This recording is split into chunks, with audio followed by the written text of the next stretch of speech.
सतरे भाई माने जो शिक्षक शिक्षयित्री कहते 50,000 टकर पेट पुरुना आ 50,000 टकर से चली पारना से शिक्षक शिक्षयित्री को ए पाचिका दीदी आमर पूरा भल से धोईदेले भिडियो को देख समस्त पाक शेयर कर देख शिक्षक माने हमको लोअर प्राइमरी प्रयास करछंदी माने ए शिक्षक ए पाचिका के द्वारा माने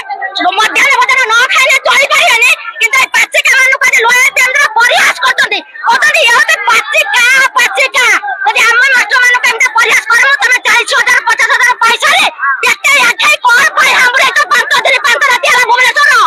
ए पाचिका मानु को माछ को दिन को 80 टका दरमा तमा ताको परिवार केमिति प्रतिपालित करिवे तमे 40,000 टका दरमा प्रतिपालित करिबा ना हम मानु को प्रयास करछ लोअर प्राइमरी सम्मान हानि होबनी आपण माने चिंता करंतु आपण माने तो मीडिया भाई आपण माने तमे तो प्रयास उपवास कले हम सम्मान हानि होबनी आपण माने निश्चित कहतु हम आपण माने को सम्मान दउ हम शिक्षक माने हम दूर देखे नमस्कार करू आपण माने हमको सहयोग करिया का सहायता करिया का हम माने को प्रयास करत उपवास करत कोन हम खाइबा को पालो पीबा को पालो गरीब गरीब मां न छंद बोली राली रा छाड़ी बने जाई परिबा तमे तम परिवार छाड़ी का से पड़ते 5 दिन हला हमको कोन पे छाड़ो तमे केटा मास्टर दई के पाठ करे भाई पिलान को हमको छाड़ो ना दे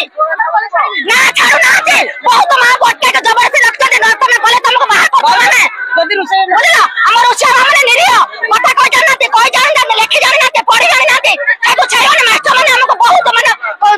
निर्यातित तो दउजन निर्यातन रखजन हम माने देखले तो भाई माने आपण माने कमेंट करिवे ये दीदी जहाँ कहिसंती ठीक कहिसंती ना भूल कहिसंती जदि ठीक कहितबे ताले कमेंट रे ठीक लिखिबे आ समस्त पाखकु ए वीडियो शेयर करिवे सीताराम।